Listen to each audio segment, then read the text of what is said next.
I'm Elena Cross, 34, a captain in federal law enforcement. I grew up in a military household, learned early how to keep my head down, do the work, and let results speak. For years, I swallowed discomfort to keep the peace in my family showed up, stayed quiet, made myself smaller when it mattered to them. But when my own mother publicly told me I didn't belong at my father's memorial and tried to move me out of sight, I made a decision that changed everything. Have you ever been dismissed or humiliated by someone you've bent over backward for? That's you. Tell me your story in the comments. You're not alone. Before I get into what happened, let me know where you're watching from. And if you've ever had to draw a hard line after being disrespected, hit like and subscribe for more true stories about boundaries and self-respect.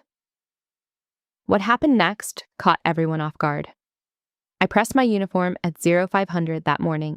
Not the duty uniform, the civilian suit, charcoal gray, hemmed to regulation length out of habit more than necessity.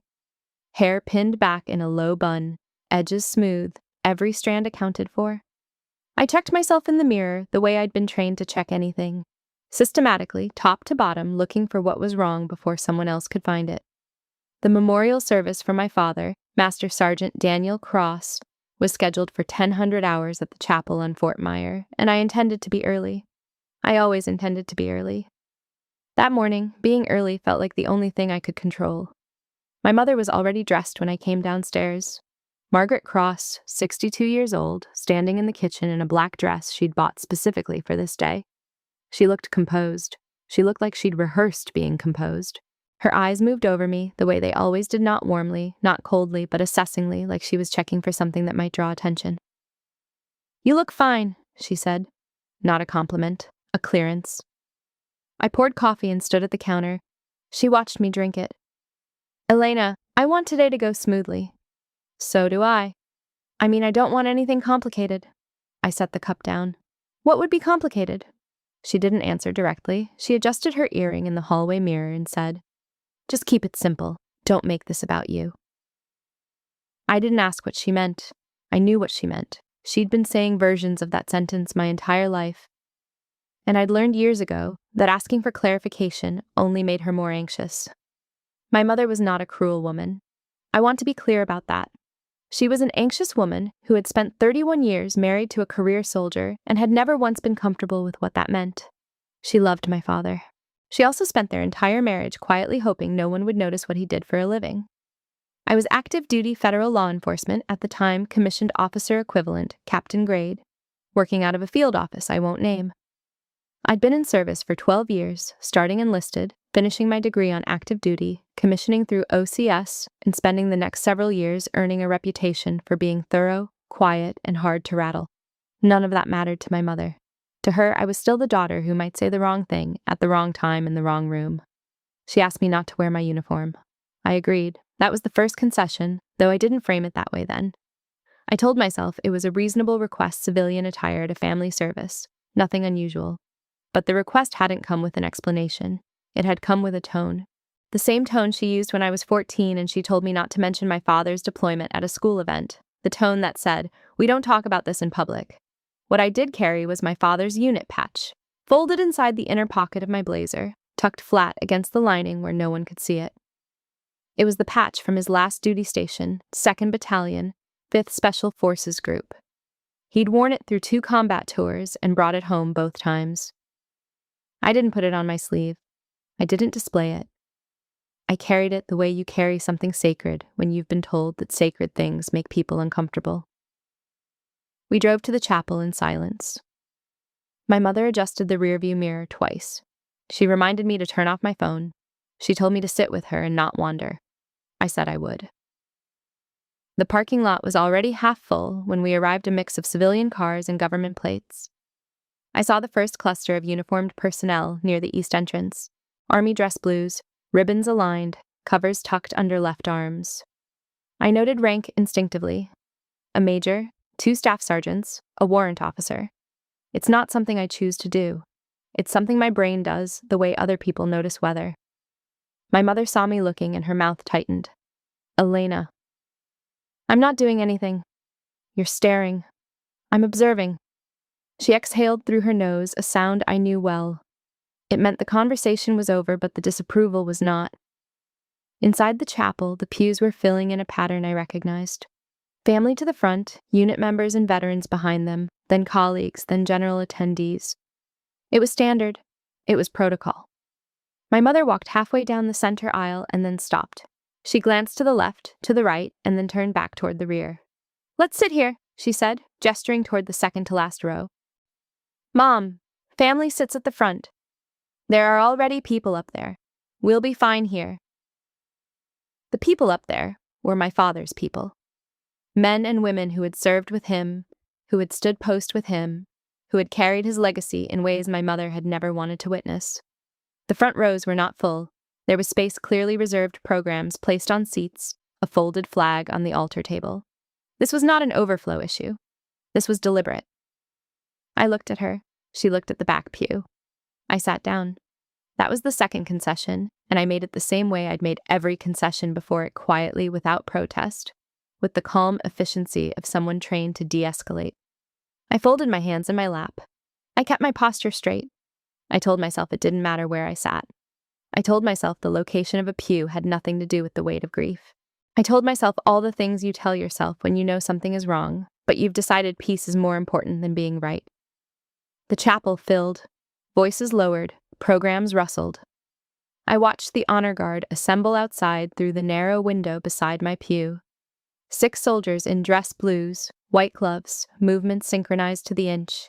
The rifles were checked bolts locked, actions clear, ceremonial rounds counted and confirmed. Staff Sergeant Paul Reyes, 31, commanded the detail.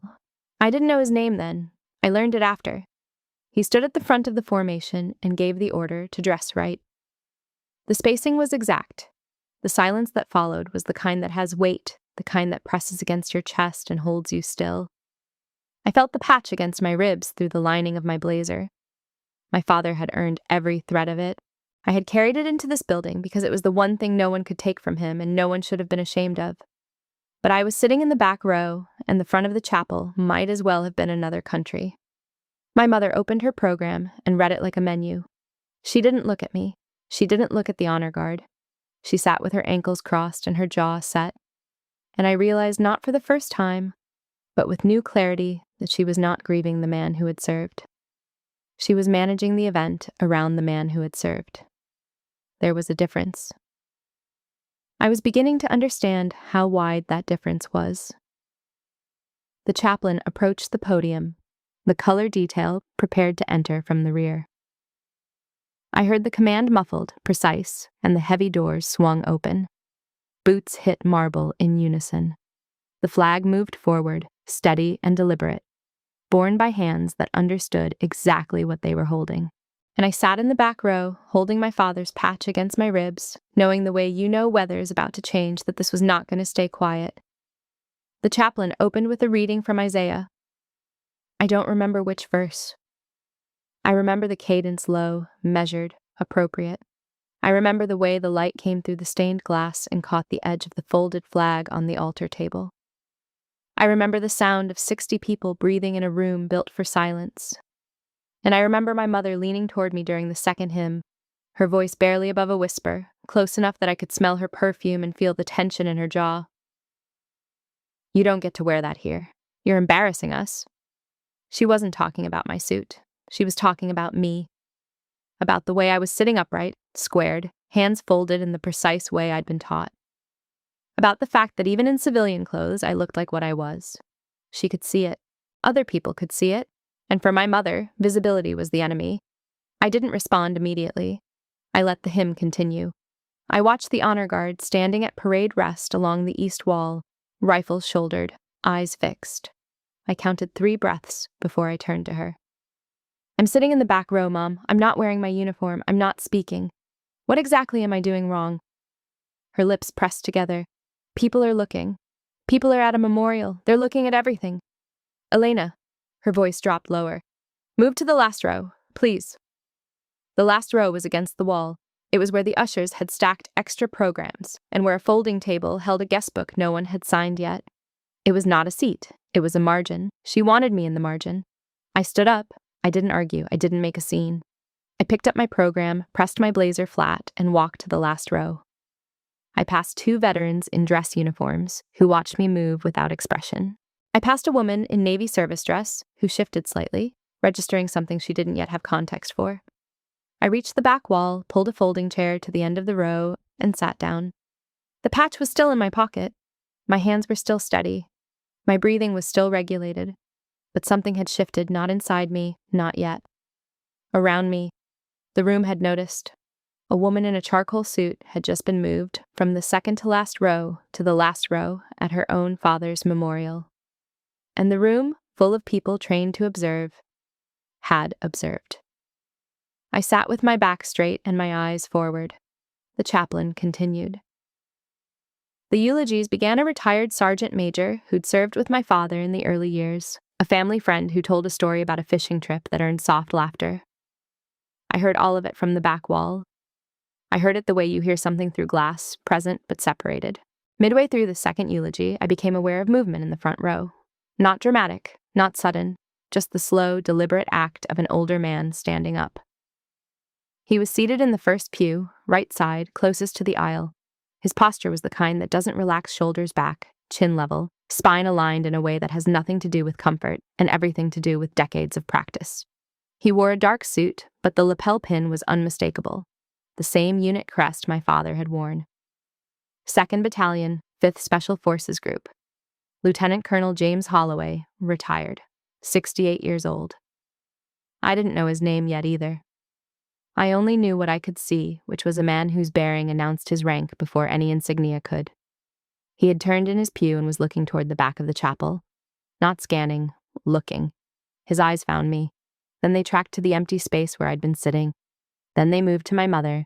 He stepped into the aisle. The chaplain paused, then continued. Holloway didn't walk quickly.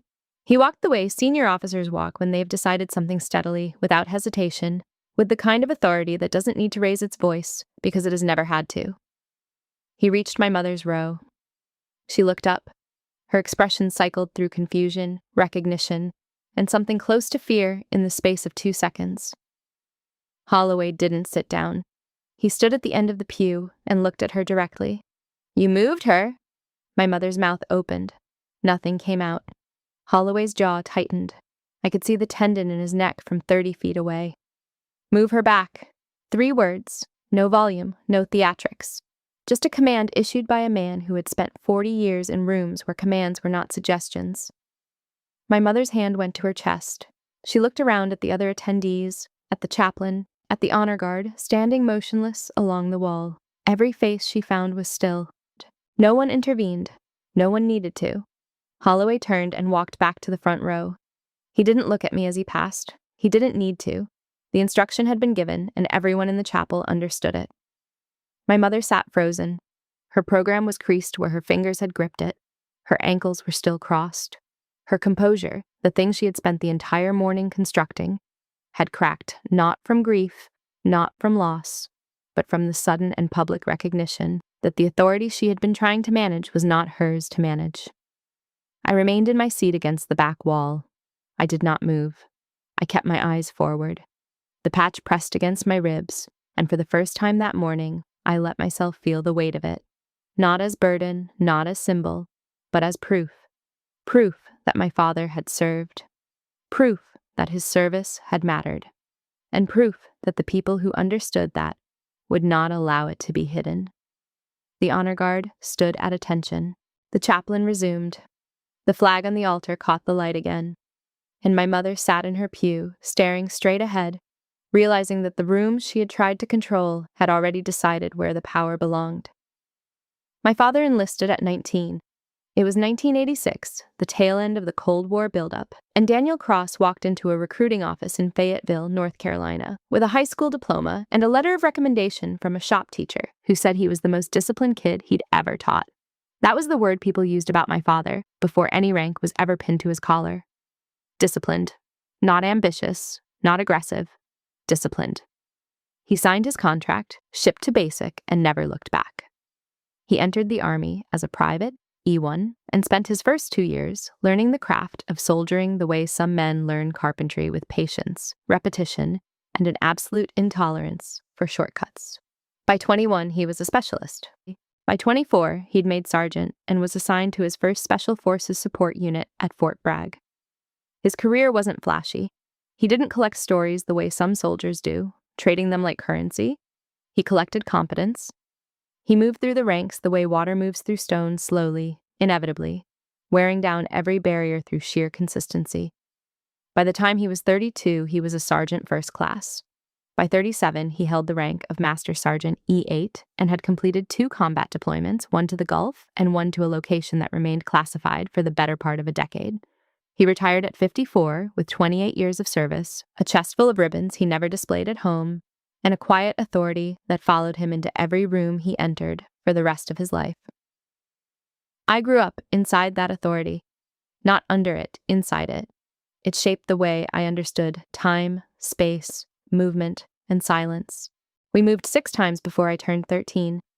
Fort Bragg, Fort Campbell, Fort Hood, a brief rotation through Germany, back to Bragg, then a final posting at Fort Belvoir. Each move was executed with the same precision my father brought to everything. Boxes labeled, inventory checked, nothing lost, nothing wasted. I learned to pack a bedroom in under 2 hours. I learned to enroll in a new school without crying about the old one. I learned that home was not a building. Home was wherever my father's boots were by the door. My mother handled the moves differently. Margaret Cross was a civilian through and through, raised in a suburb of Richmond, educated at a small liberal arts college, trained as an interior decorator before she married a soldier and discovered that military housing did not welcome her particular skill set. She adapted. She made friends at each duty station. She joined the spouse networks, organized potlucks, volunteered at chapel functions. But she never stopped being uncomfortable with the visibility of military life. She didn't like the uniforms in the grocery store. She didn't like the salutes at the gate. She didn't like the way people looked at her husband and immediately categorized him. "Your father is more than a rank," she told me once when I was about 11. We were at a family picnic at Fort Campbell, and I'd asked her why Dad was talking to a general. "He's talking to him because of his rank, Mom." She'd looked at me the way she would look at me many times after, with a flicker of something between pride and dread. Her daughter understood the system. Her daughter was becoming part of it. I enlisted at 22 after finishing a degree in criminal justice at a state university. It was not rebellion. My mother wanted it framed that way, as if I'd joined the military to spite her, to prove something, to continue a legacy she wished had stayed quieter. But the truth was simpler. I joined because it was the only professional structure that made sense to me. The hierarchy was clear. The expectations were defined.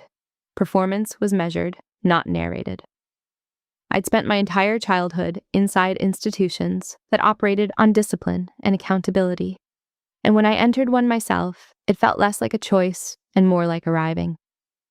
I went through basic training, then officer candidate school. I commissioned as a second lieutenant at 24, was promoted to first lieutenant at 26, and made captain at 29. By 34, the year my father died, I had 12 years of service, a spotless record, and a career trajectory that my supervisors described as ahead of the curve. I worked in federal law enforcement operations investigations, threat assessment, interagency coordination. The hours were long, the stakes were real. The holidays I missed were not counted because counting them would have required someone to care. And in my professional world, absence was just part of the arithmetic. My father understood that arithmetic. He never asked me why I missed Thanksgiving. He never guilted me for calling late on Christmas. When I made captain, he sent me a card, handwritten. 3 sentences. "Proud of you, earned, not given. Keep going." I kept that card in my desk drawer at work, underneath a stack of case files where I could see it every time I opened the drawer, but where no one else would notice. My mother's response to my promotion was a phone call that lasted 4 minutes. She said congratulations. She asked if the rank came with a pay raise. She told me about a neighbor's daughter who had just been promoted to vice president at a marketing firm. The comparison was not subtle. It was never subtle. In my mother's world, success was measured by proximity to normalcy, and nothing about my career was normal to her.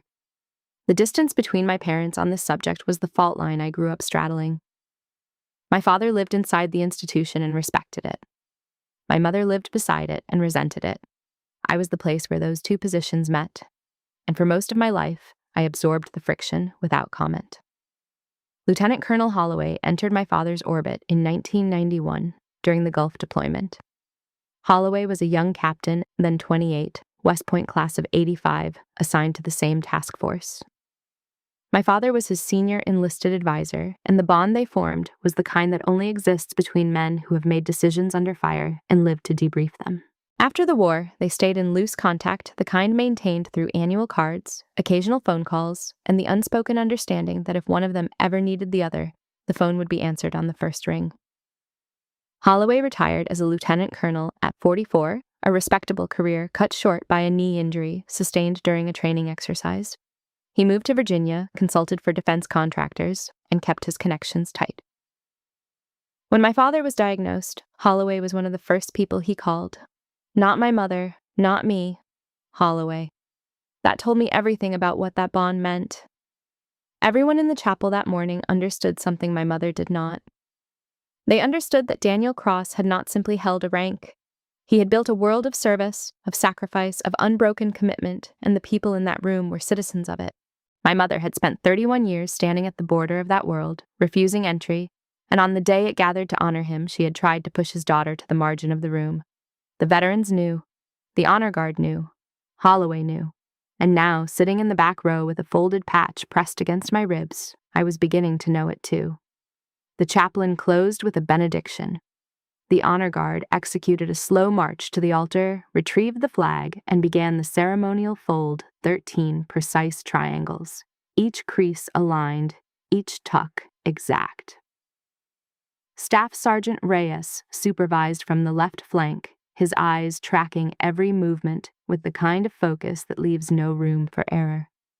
When the fold was complete, the flag was presented to my mother. She accepted it with both hands. Her fingers were trembling, but her face held. I watched from the back wall. I watched the way the light hit the blue field of the flag as it passed from gloved hands to hers. I watched the honor guard return to formation and the chaplain step aside.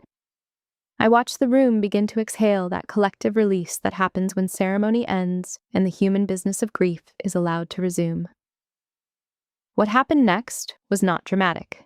It was procedural. Holloway stood again, this time turning fully toward the rear of the chapel. He didn't gesture. He didn't wave. He simply stood and looked at me with an expression that was not warm, not cold, but clear. It said, "Come forward." I stood. I walked down the center aisle. I passed my mother's row without looking at her. I reached the front pew and sat in the space Holloway had made beside him. No one objected. No one commented. The veterans in the surrounding rows adjusted slightly, the way a formation adjusts when a missing element returns to position. A retired sergeant major, 2 rows back, gave a single nod. A woman in Army service dress shifted her program to make space, even though no space was needed.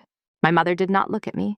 She sat 3 rows behind where I was now seated, clutching the folded flag, staring at the altar with an expression I couldn't read and didn't try to. The reception followed in the annex. Coffee, sandwiches cut into triangles, a table of photographs I'd never seen my father in jungle fatigues, my father at a promotion ceremony, my father standing beside a Humvee with a grin I didn't recognize. These were not the photographs that hung in our house. These were the photographs of a man my mother had never fully allowed into her home. I stood near the photo table holding a cup of coffee I wasn't drinking.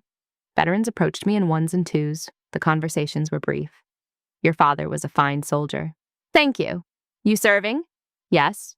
"Good." That was the pattern. Economy of language, recognition, without elaboration. No one asked me why I'd been sitting in the back. No one needed to. The room had witnessed it, processed it, and corrected it. The correction was not discussed. It was simply enacted, the way corrections are enacted in environments where protocol matters more than feelings. Holloway found me near the end of the reception. He was carrying a plate he hadn't eaten from. "Your father talked about you." I looked at him. "He said you were better than he was at the same age. He said you had instincts he had to learn." I didn't know what to say to that, so I said nothing.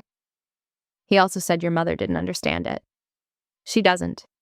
He set his plate down on the edge of the photo table. "She doesn't have to, but she doesn't get to decide what it means either." He walked away. That was the entirety of our first real conversation.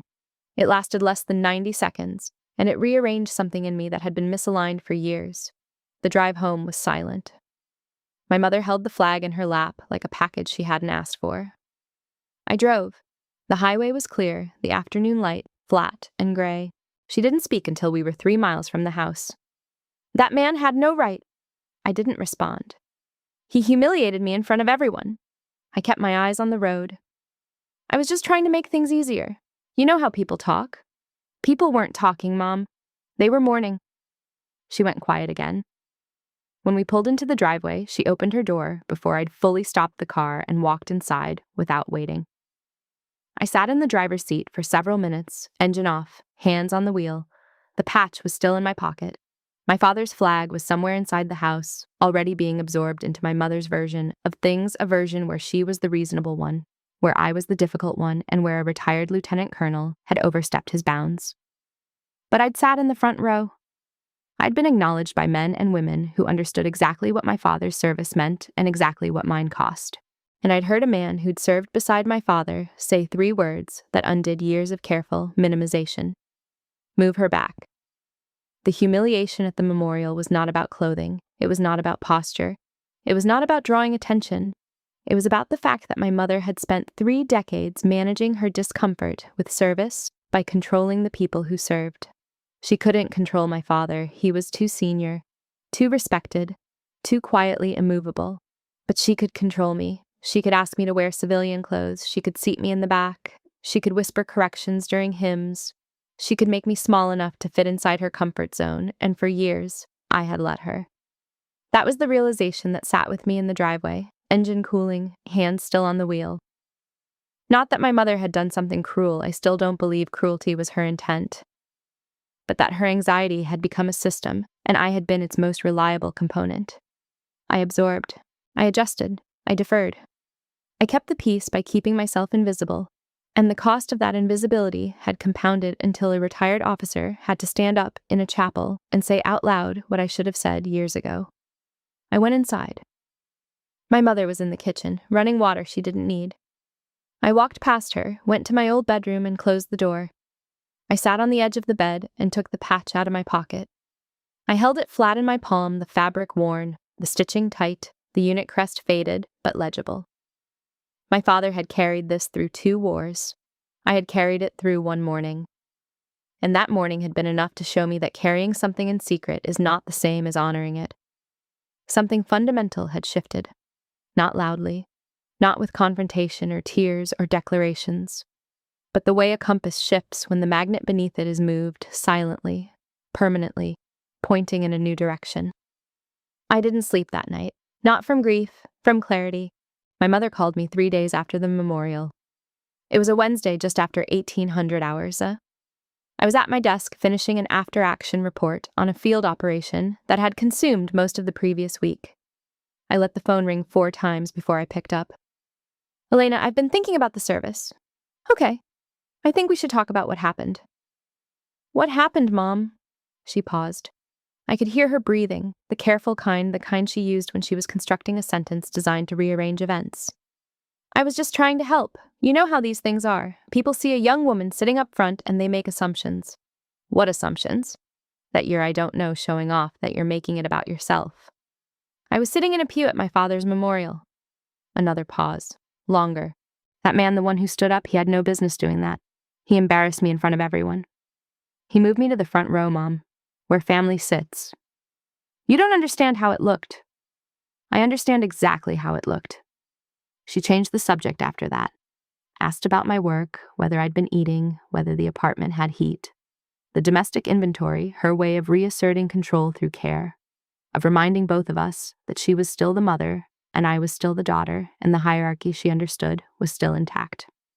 I answered her questions with the minimum required information. Yes. Fine. It works. When the call ended, I sat at my desk for a long time. The report was still on my screen. The cursor blinked. I saved the document and closed my laptop. The pattern was clear now. My mother's discomfort with my service was not a single event. It was a climate. It had been operating for years, quietly, consistently, like a low-grade weather system that you stop noticing because you've adapted to the pressure. She didn't oppose my career openly. She didn't argue against it. She simply never acknowledged it with the weight it deserved. She introduced me at family gatherings as my daughter Elena, never my daughter the captain. She described my job as government work. When relatives asked if I carried a weapon, she changed the subject. When I came home with a commendation, she asked when I was going to take a vacation. It wasn't hatred, it was erasure. Slow, polite, continuous erasure, performed with such consistency that I'd mistaken it for normalcy. After the memorial, I stopped participating in the erasure. I did not make an announcement. I did not deliver an ultimatum. I simply stopped doing the work of making myself smaller. When my mother called, I answered. When she asked about my life, I told her the truth, including the parts that involved rank, duty, and operations I could discuss. When she deflected, I let the silence sit. I did not fill it for her. I did not smooth the edges. The first consequence was distance. Not geographic, we'd always lived apart. Emotional distance. The calls became shorter, the spaces between them became longer. My mother's voice, when we did speak, carried a quality I hadn't heard before. Uncertainty. She was accustomed to a daughter who adjusted. She was not accustomed to a daughter who held still. The second consequence was social. My mother was part of a civilian world, church groups, neighborhood associations, a book club she'd attended for 11 years. In that world, she had narrated our family according to her preferences. A husband who'd worked for the government and a daughter who had a career in D.C. The memorial had disrupted that narrative. People who had been their friends, extended family, veterans from my father's unit began to talk. Not maliciously, just accurately. And accuracy, for my mother, was a threat. She called me in late October, 6 weeks after the service. Her voice was different, tighter, more defensive. People are asking me about you. What are they asking? They want to know about your rank, your job. They're acting like you're some kind of hero. I'm not a hero, Mom. I'm a federal officer. That's what I told them. Then what's the problem? She didn't answer. The third consequence was internal, and it was the one that mattered most. For the first time in my adult life, I stopped spending emotional energy managing my mother's perceptions. I stopped rehearsing conversations in advance. I stopped editing my achievements to fit her comfort level. The amount of cognitive space this freed was astonishing. I hadn't realized how much bandwidth I'd been allocating to the project of being acceptable until I stopped allocating it. Work improved, not because I'd been performing poorly, I hadn't, but because the margin of focus I recovered was significant. I completed 2 major case reviews ahead of schedule. I volunteered for a cross-agency task force that required extended deployment. My supervisor noted the increased output in my quarterly evaluation and used the word exceptional. I didn't mention the memorial. I didn't mention my mother. The improvement spoke for itself. Holloway reached out once in November. A brief email sent from a personal account. It read, "Checking in. Your father would be proud of how you handled that day. Don't let anyone rewrite it. J.H. I read it twice, saved it, and didn't reply for 3 days.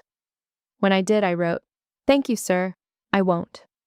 That was the extent of our communication for the rest of the year. He didn't push. He didn't mentor.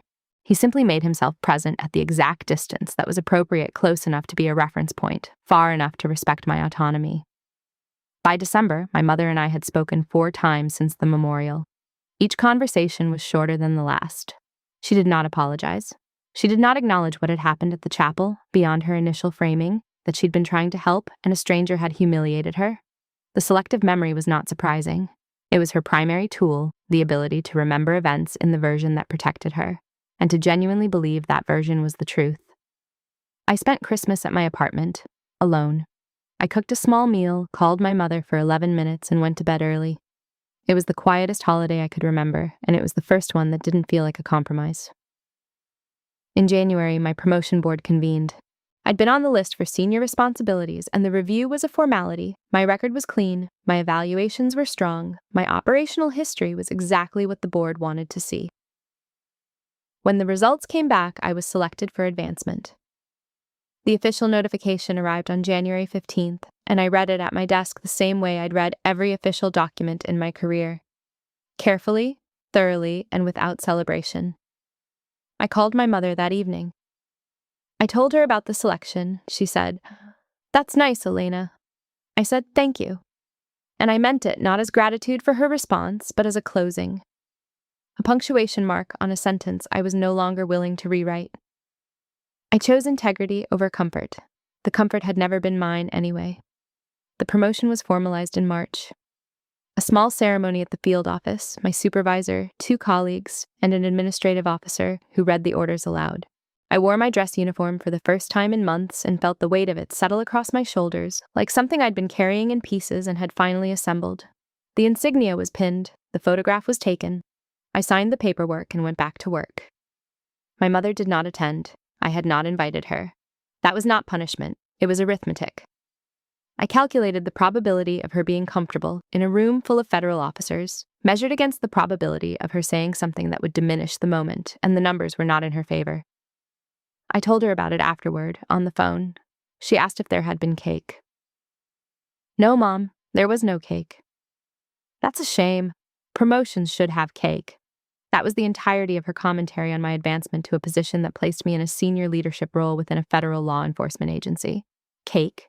It would have been funny if it hadn't been so precisely calibrated to reduce the significance of the moment to something domestic and manageable. The months that followed were defined by momentum. I took on a caseload that would have overwhelmed me 2 years earlier, not because I was stronger, but because I was no longer dividing my energy between professional demands and emotional management. The cases were complex. The hours were brutal, the results were measurable. By June, I had closed 3 high-priority investigations and been recommended for a specialized training program that would position me for the next phase of my career. My confidence during this period did not arrive through affirmation. No one sat me down and told me I was doing well. No one delivered a speech about my potential. The confidence came from repetition, from doing the work, seeing the outcomes, and recognizing that the outcomes were consistently above standard.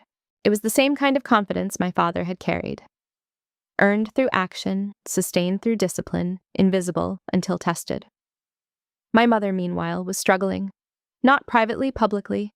The narrative she had maintained for years was eroding, and she lacked the tools to repair it. At a family gathering in April, my cousin's husband asked her directly about my career. She tried the usual deflection, "Elena works for the government," and he pressed further. He'd been at the memorial, he'd seen Holloway stand. He'd watched me walk to the front row. "She's a captain, isn't she? Federal law enforcement." My mother's face did something I'd never seen before. It rearranged itself around the truth, trying to find an angle that would make the truth feel smaller. "Yes, she has a commission." "That's impressive, Margaret." She changed the subject to her garden. I heard about this exchange secondhand from my cousin, who called me that evening and said, "Your mom is really weird about your job." I told her I was aware. She asked if it bothered me. I told her it used to. The veteran network that had surrounded my father continued to operate in my periphery. Word of my performance had reached people I'd never met contacts of contacts, the invisible lattice of professional respect that exists within military and law enforcement communities. Holloway's name surfaced in these networks, not as a sponsor, but as a validator. When a senior official at another agency asked about my background, someone mentioned that Holloway had known my father, had attended the memorial, and had personally intervened when protocol was being violated. The intervention at the chapel, which my mother had framed as an embarrassment, was understood in professional circles as something else entirely. A senior officer recognizing service and refusing to let it be erased. Holloway emailed me in July. The message was 2 sentences. "Heard good things through the channels. Keep building." I replied, "Will do, sir." That was our exchange. No mentorship meetings, no scheduled calls, no sentimentality. He occupied the role that many retired officers occupy for the next generation, a quiet presence at the edge of the professional landscape. Visible enough to matter, distant enough to not intrude. By September, exactly 1 year after the memorial, my career was in a position it would not have reached if I had continued operating under my mother's constraints. Not because she had been actively sabotaging me, she hadn't, but because the energy I had spent managing her anxiety, anticipating her discomfort, and shrinking my professional identity to fit her civilian framework had been substantial. Removing that expenditure was like removing a governor from an engine. The machine didn't change, it just ran at the speed it was built for. My mother called on the anniversary of my father's death. She cried. I listened. She said she missed him. I said I did too. She did not mention the memorial, the back row, or Holloway. She talked about the way my father used to make coffee in the morning, strong, black, in a ceramic mug he'd bought at a PX in Germany. I listened to that too. At the end of the call, she said, "I know I'm not easy, Elena." I waited. "I know you think I don't understand what you do." "It's not about what I think, Mom." "Then what is it about?" "It's about what you're willing to see." She was quiet for a long time. Then she said goodnight and hung up. I sat in my apartment in the dark, phone in my hand, and recognized the shift for what it was: not a resolution, but a rotation. The dynamic between us had turned. She was no longer directing. She was no longer managing the frame. The power had moved, not through confrontation, but through consistency. I had simply stopped bending, and the structure that depended on my bending had begun to change shape. The chaos that had once lived inside me, the tension between who I was and who I was permitted to be, now lived elsewhere. It lived in my mother's phone calls, in her awkward deflections at family gatherings, in the garden she talked about when she couldn't talk about what mattered. The chaos belonged to her now, not as punishment, as consequence. My life, for the first time in years, felt like a straight line. My mother sent a card on my 35th birthday. It arrived at my apartment on a Tuesday in a cream-colored envelope with her handwriting on the front, the same careful cursive she'd used on every birthday card since I was 6. Inside, she'd written, "Happy birthday, Elena. I hope this year brings you peace. Love, Mom." Below that, in smaller letters, she'd added, "I'm trying." I put the card on my kitchen counter and looked at it for a long time. 2 words, "I'm trying," carried more weight than anything she'd said in the previous year. Not because they were an apology, they weren't, but because they were an admission, however small, that something needed to change. My mother had never been the kind of woman who admitted that. I called her the following Sunday. The conversation lasted 22 minutes longer than any call we'd had since the memorial. She asked about my work. I told her about the training program I'd completed, the new responsibilities it carried, the team I was now supervising. She listened. She asked a follow-up question. She said, "That sounds important." It was not a revolution. It was a verb, tense. She'd moved from dismissal to acknowledgement, and while acknowledgement was not the same as understanding, it was in the same time zone. Over the next several months, we established something I'd describe as conditional contact. I did not use that phrase with her. I didn't need to. The conditions were implicit, and they were simple. I would not hide my service. I would not minimize my rank. I would not perform smallness to protect her comfort. In return, I would remain present. I would answer her calls. I would show up at holidays when my schedule allowed. The terms were not negotiated. They were demonstrated. She tested the boundaries once, at Thanksgiving. We were at my aunt's house, and a neighbor stopped by a retired Army reservist who recognized the unit pin I wore on my lapel. He asked about my service, and I answered him directly. Active duty federal law enforcement captain, 12+ years. My mother, seated across the room, visibly stiffened. I saw her mouth open the prelude to a deflection, a redirect, a smoothing, and then she closed it. She didn't speak. She picked up her wine glass and took a sip. It was the smallest victory I'd ever won, and it was the one I felt most deeply. The rules I set were not punitive. They were structural. No erasure of my service in public or private settings. No reframing of my career as government work or something ambiguous. No public undermining. No whispered corrections. No seating arrangements. No requests to dim myself so she could feel comfortable. These weren't demands I delivered in a speech. They were standards I maintained through behavior, reinforced through repetition, and confirmed through the simple act of not participating in my own diminishment. Holloway faded from the foreground during this period. The role he'd played at the memorial was complete. He had intervened at the precise moment intervention was needed, and then he had stepped back with the discipline of a man who understood that rescue and recovery are different operations. We exchanged emails occasionally. He sent me an article about leadership in federal agencies. I sent him a note when his former unit was recognized at a ceremony. The exchanges were brief, professional, and exactly sufficient. I asked him once in an email why he had stood up at the memorial. His response was characteristic. "Your father earned that front row for his family. Earned things don't get taken away by people who didn't earn them." I read that sentence several times. I saved the email in the same folder as my father's promotion card. Trust between my mother and me did not rebuild the way it does in stories with a single conversation, a tearful embrace, a mutual recognition of shared fault. It rebuilt the way infrastructure rebuilds after damage. Slowly, with inspections, with load-bearing tests, with the understanding that some sections might never hold the same weight again. Some conversations improved.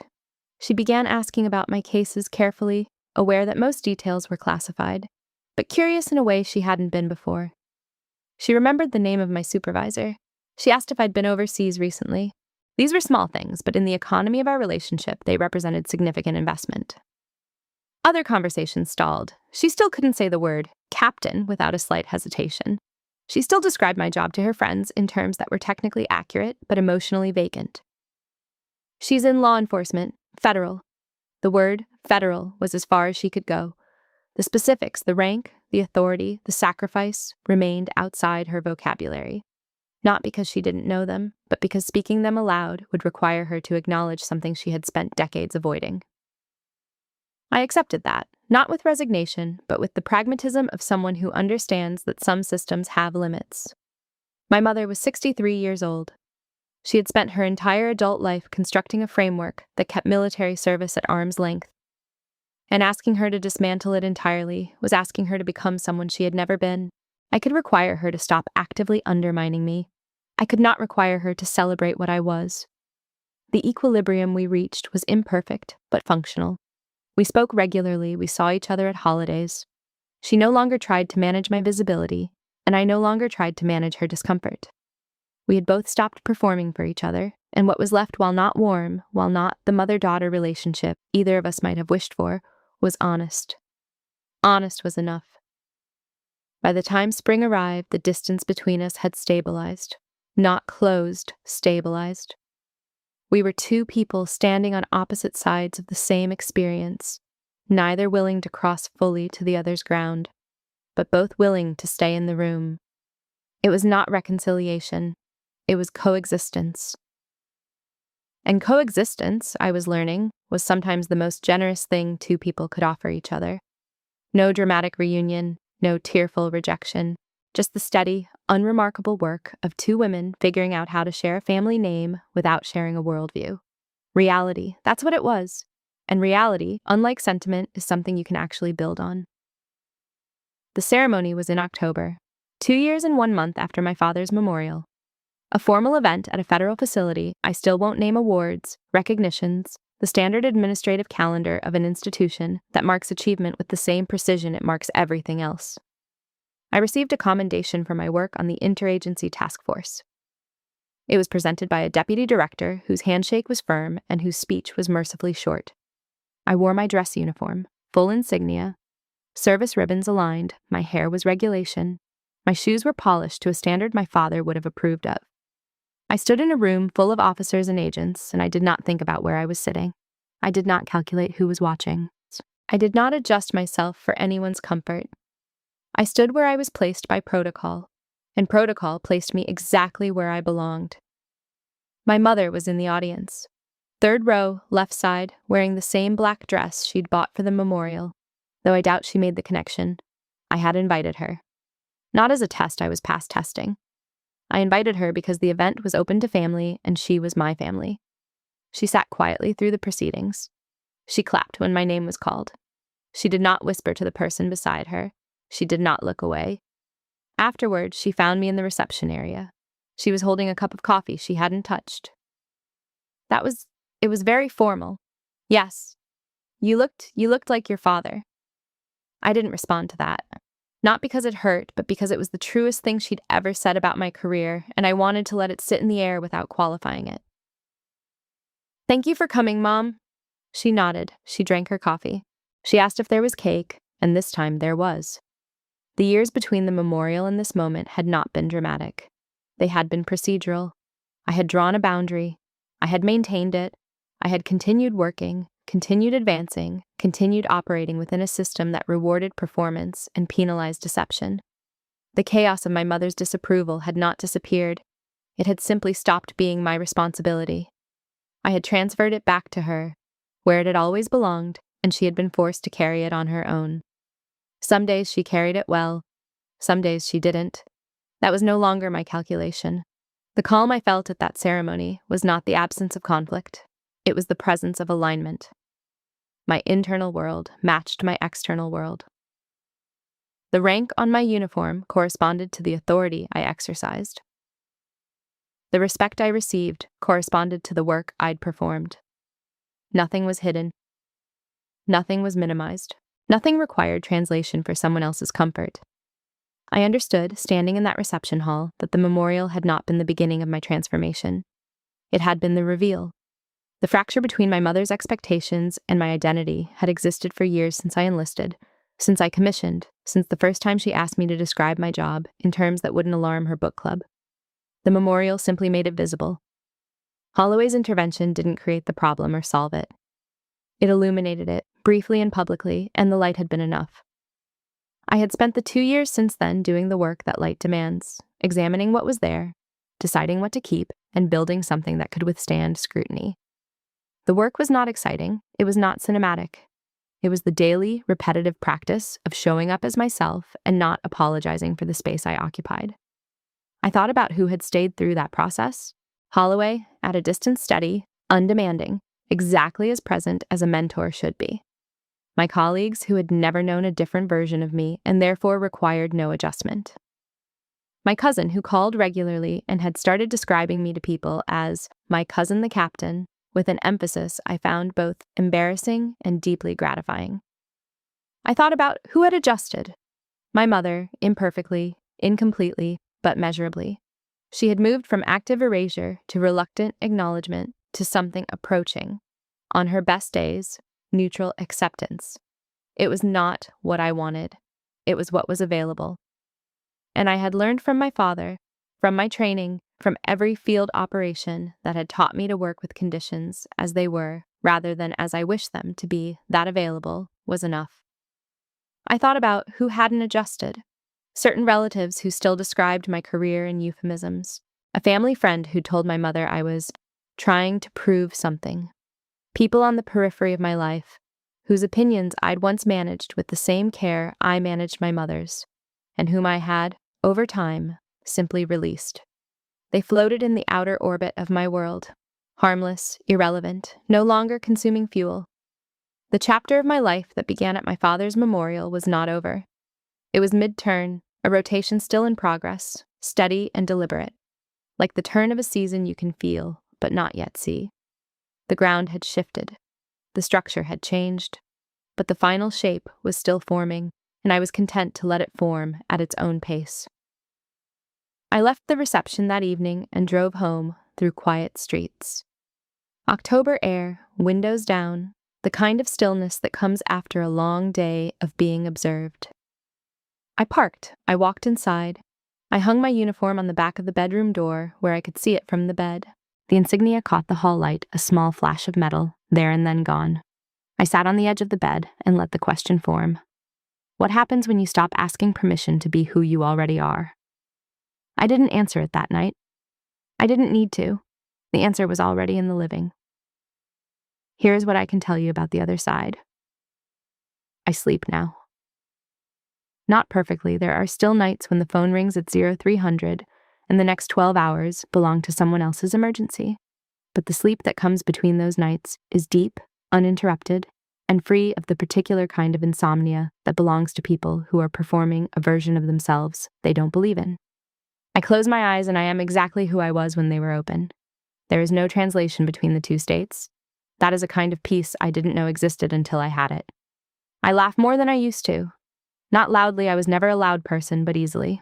At briefings, when someone says something unexpectedly sharp. At the dog that lives in the apartment below mine and barks at his own reflection. At the memory of my father trying to teach me to fish at Fort Campbell. Both of us standing in knee-deep water, him insisting the fish could sense impatience, me insisting the fish had left the state. I laughed then too, but now the laughter arrives without the escort of anxiety. It shows up alone, stays as long as it wants, and leaves without taking anything with it. My professional pride is not something I discuss. It is something I carry the way my father carried his quietly, in the way I prepare, in the standards I hold, in the decisions I make when no one is evaluating me. I was promoted again, on schedule, consistent with my service time and performance record. The ceremony was small. My supervisor said the right things. I signed the paperwork. I went back to work. My mother called that evening and said congratulations, and for the first time, the word sounded like it meant what it was supposed to mean. Family tension no longer defines my inner weather. That phrase, inner weather, is the most precise way I can describe what changed. For years, my emotional climate was determined by my mother's atmospheric pressure. When she was anxious, I was tense. When she was disapproving, I was defensive. When she was performatively warm, I was warily relieved. My moods orbited hers, and I mistook that orbit for closeness. It was not closeness. It was gravitational dependence. Breaking free of it did not feel like triumph. It felt like altitude, the sudden, disorienting clarity of being above the weather instead of inside it. The respect I receive now is not negotiated. I do not earn it in conversations with civilians who want to understand what I do. I do not perform it at family dinners by carefully selecting which details to share and which to conceal. It exists in the rooms I walk into because of the work I have done, and the rank I hold and the record I have built, and it does not require my mother's co-signature.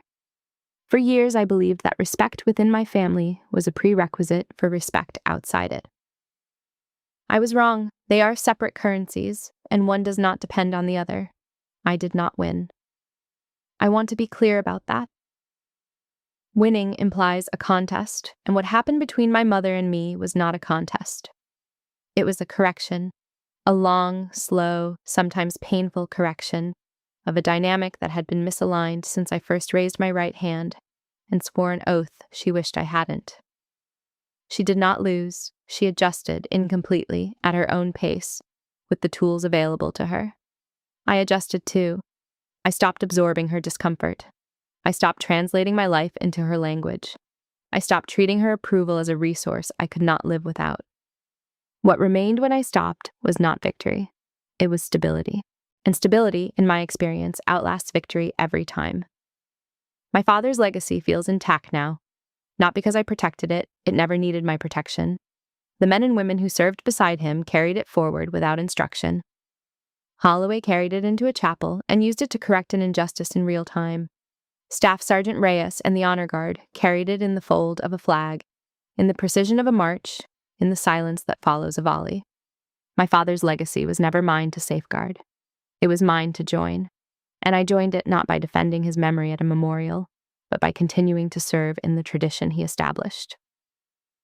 Holloway's intervention that day, the 3 words, the steady walk down the aisle, the look he gave my mother, I understand it differently now than I did then. In the moment, it felt like rescue. In the weeks after, it felt like vindication. But from this distance, I understand it as recognition. He did not save me. He recognized that something was being violated, and he corrected it, the same way he would have corrected a misaligned formation or an incorrect order of precedence. It was not personal. It was procedural. And that, in its own way, was more meaningful than any personal gesture could have been. He saw me not as a daughter in distress, but as a service member whose place had been wrongly reassigned. He treated the situation with the seriousness it deserved, and then he sat back down. That is what recognition looks like in the world I belong to. Not applause, not sentiment, just the steady, unsentimental acknowledgement that you have earned your position, and no one, not even your mother, has the authority to take it from you. I did not walk away from my family. I need to say that plainly, because the narrative my mother constructed in the months after the memorial was one of abandonment. Her daughter choosing career over family, uniform over love, strangers over blood. That narrative was wrong. I did not walk away from her. I walked toward myself, toward the version of me that existed before I learned to shrink, before I memorized the choreography of making myself acceptable, before I understood that the easiest way to keep the peace was to keep myself invisible. I walked toward that woman, and when I found her, I stayed. Life feels open now. Not loud. I have never been a loud person, and I do not intend to become one. Open. Like a room with windows on all sides, light coming in from every direction, nothing hidden in the corners. I do my work, I maintain my standards. I call my mother on Sundays and we talk about what we can talk about, and I do not grieve for the conversations we can't have. Not anymore. My father would have understood. He was a man who built his life on the principle that the work speaks for itself, and the work his, mine, the work of everyone who puts on a uniform and stands a post does not require anyone's permission to matter. So if someone asks you to hide who you are at a memorial, at a dinner table, in a conversation, in a room full of people who already see you, clearly ask yourself who benefits from that. Ask yourself whose comfort you are protecting and at what cost. Ask yourself whether the peace you're keeping is real or whether it's just silence dressed up in good manners. And then decide. Because the answer, the real answer, is already inside you. It has been there the whole time, folded carefully, pressed flat, waiting for the moment you stop asking permission and simply stand where you belong. If this story resonated with you, I want to hear from you. Have you ever been told to shrink or stay quiet to make someone else comfortable? Did you go along with it, or did you finally draw the line? Drop your experience in the comments. Read a few others while you're there. You might recognize yourself. And if you believe boundaries aren't disrespect, they're survival, hit like, subscribe, and stay with me. There are more stories like this, and if you're here, you're probably ready to hear them.